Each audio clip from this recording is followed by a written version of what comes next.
Quem ri por último ri melhor ou os Estados Unidos podem ficar mais ameaçadores do que nunca sem munição?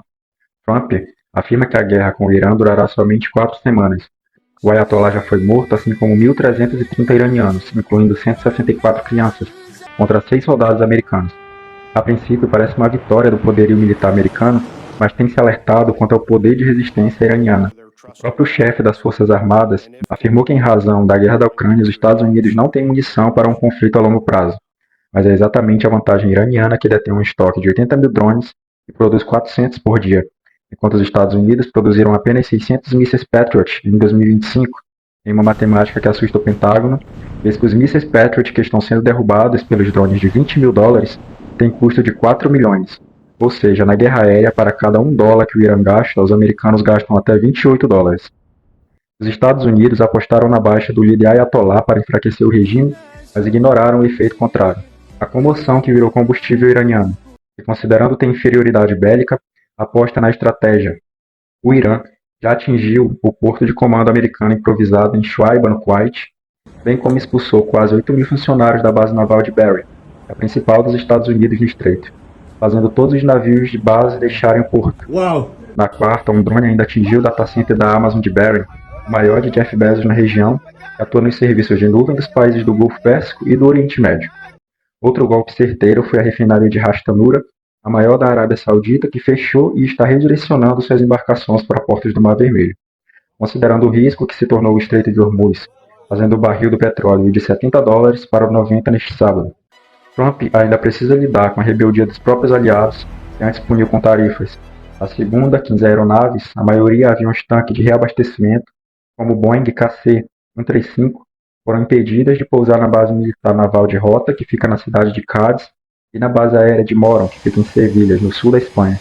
E por mais que sejam de uso dos dois países, precisa de autorização do líder espanhol, que disse que não apoiaria ataques ilegais sem aval das Nações Unidas, o que resultou em Trump ameaçando cortar totalmente a relação comercial com a Espanha, que hoje é de cerca de 49,5 bilhões, com superávit de 4 bilhões para os Estados Unidos, que tem mais a temer com o rompimento bilateral. Os Estados Unidos definitivamente não podem mais com um conflito longo, mas é aquele ditado, né, amigos? O país é um dos que podem vencer em segundos, o que o torna mais ameaçador.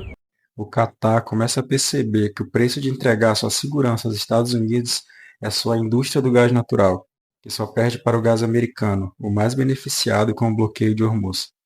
Neste domingo, o primeiro-ministro do Catar disse em entrevista que o país continuará buscando a redução da tensão entre os vizinhos, que abalou a confiança que o país tem com o Irã. A situação do Catar é a mais esquisita de todas, porque o país abriga a Al-Deid, maior base militar americana do Oriente Médio, com cerca de 10 mil soldados americanos, que desde o início do conflito já teve tentativas de ataque de dezenas de mísseis balísticos e drones iranianos, que foram derrubados inclusive por caças F-15 do Catar antes de alcançarem a base. Mas o Catar também divide o maior campo de gás natural do mundo com o Irã. Northfield Surpass tem reserva de 2 mil trilhões de pés cúbicos de gás, o que é quase 30% das reservas globais, fazendo com que o Catar exporte cerca de 82 milhões de toneladas por ano, que ele posiciona como um dos países mais ricos do mundo, com PIB per capita de 70 a 110 mil dólares por pessoa. Ou seja, a riqueza é graças ao GNL, que exporta sobretudo para a Ásia, Índia e Europa, ficando atrás somente dos Estados Unidos, que exporta em torno de 88 milhões de toneladas. A diferença é que o gás Qatar é totalmente dependente do Estreito de Hormuz, diferente do americano, que tende a aumentar vendas e abrir vantagem com o bloqueio do estreito, coisa que o Qatar deve saber ao sempre tentar mediar a situação e não atacar o Irã diretamente, mas também sabe que é melhor se aliar ao inimigo quando não pode vencê-lo, desde que isso lhe garanta o segundo lugar. Mas até que ponto pode se prejudicar?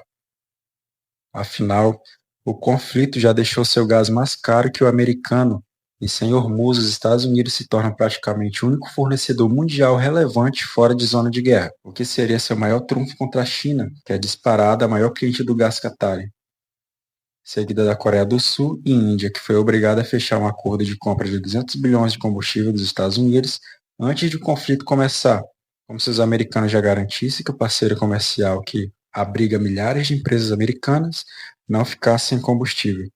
A Coreia do Sul, o terceiro cliente do Catar, também fechou acordo com Trump para adquirir cerca de 3,3 milhões de toneladas de GNL americano por ano em contratos de longo prazo. Vale lembrar, os motivos americanos de invasão ao Irã é a preocupação com o regime dos ayatolás e com o arsenal nuclear que inclusive Trump disse já ter destruído ano passado. Amigos, parece que o mundo ainda tem dificuldade de traduzir America First, mas é compreensível, afinal a geopolítica é complexa e a diplomacia requer resiliência. Bater de frente com quem ainda é a potência mundial, certamente, é a escolha menos sábia.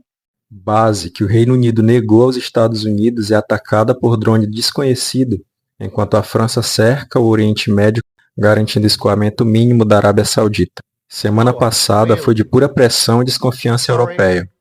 Isso porque o Reino Unido teve um drone atacando sua base militar que fica no Chipre, ilha vizinha do Líbano e Israel.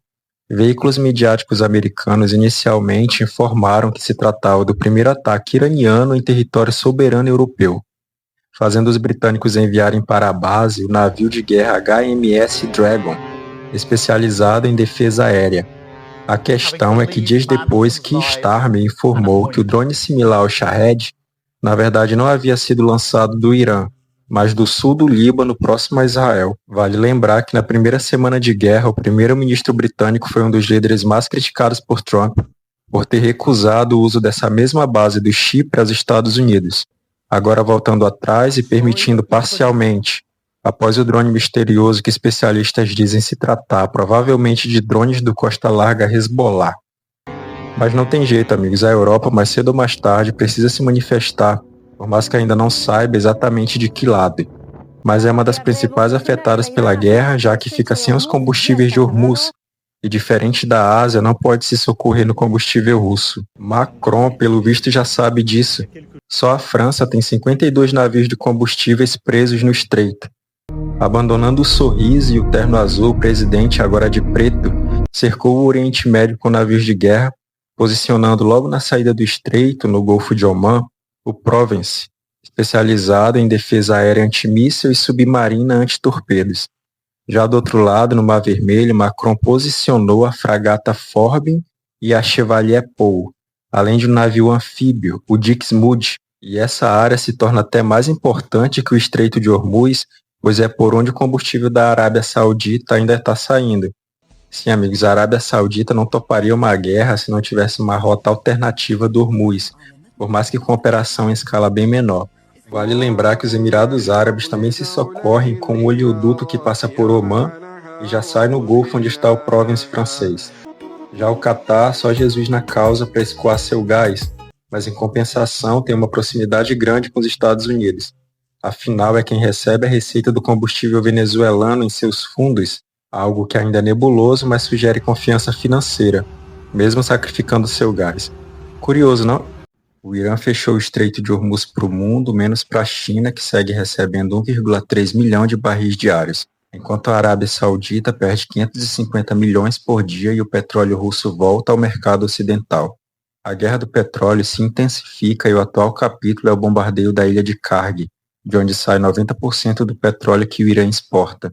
Os persas retaliaram e atingiram Fujairah, que é o terminal alternativo por onde os Emirados Árabes estão escoando seu petróleo, enquanto Hormuz segue bloqueado e o barril chega a $103. Trump chegou a convocar alguns países a enviarem navios para desbloquear Hormuz, incluindo a China, que deveria ser uma das mais afetadas pelo bloqueio, mas tem o atual green card do poder mundial. Navios iranianos e chineses seguem retirando petróleo de Hormuz com navios de sombra e desligam o GPS e trocam de bandeiras e nomes. Sistema paralelo aperfeiçoado pela Rússia desde 2018, quando começou a ter seu petróleo sabotado. 11,7 milhões de barris iranianos já saíram de Hormuz desde o começo de março, sumindo do rastreamento até aparecer na China, que mata 2 coelhos numa só cajadada ao desdolarizar Hormuz, já que compra em yuan. Mas nem todo mundo está com essa bola toda da China, né, amigos? O Ocidente quer petróleo e os Estados Unidos emitiram 2 licenças que permitem a compra do russo que já estava embarcado, mas parado por causa das sanções. A primeira permitiu venda somente para a Índia, ou seja, transportadoras, seguradoras e demais serviços podem operar a venda do petróleo que vai para a Índia sem sofrer sanções. 20 milhões de barris russos já foram comprados por refinarias indianas. A segunda autoriza a compra de qualquer país do restante do petróleo russo embarcado, o que é cerca de 70 milhões de barris. O caso acaba escancarando 2 coisas que o Ocidente tenta omitir. A primeira é que nunca conseguiram bloquear o combustível russo totalmente. A partir da guerra da Ucrânia, o que aconteceu foi um limite ao preço do petróleo da Rússia. No caso, só era sancionado quem negociasse acima de $60 o barril, mas ainda assim a Rússia vendia pelo sistema paralelo, negociando em moedas locais que as sanções do dólar não alcançam, como é o caso da Índia, que depois da guerra da Ucrânia virou a maior cliente russa, passando de 2% para 35% de importação dos russos, chegando a comprar 2 milhões de barris por dia em 2025. O engraçado é que esse óleo é refinado na Índia e depois vai para a Europa, que se diz em guerra com a Rússia.